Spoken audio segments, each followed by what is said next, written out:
Hey, this is Coach Colin at Centerline Fitness and Martial Arts.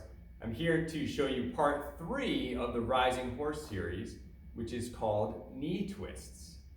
So starting from the floating tabletop, which is part 1, we've done part 2, which is the rocking frog stretch. Now for part 3, back in that floating tabletop. Check in with your spine before you transition to the next position. So I got to level my spine, lengthen my spine, including the back of my neck, and lift my spine, and then relax my breathing. Then I'm going to start to move my lower half independently from my top half.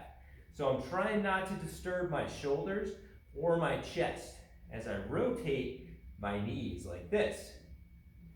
So what I'm doing here is I'm keeping my core engaged to lift so that my toes aren't grinding heavy into the floor. I'm trying to keep them light. I'm trying to keep my knees moving together, and I'm really fighting to wring out my core and get the maximum range of motion that I can here. And as I go, my range of motion should improve. So I might get more rotation with my lower half. Nice and slow.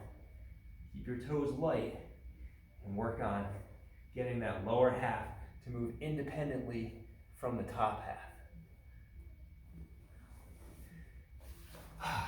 That is part 3 of the Rising Horse series from Kung Fu Strength.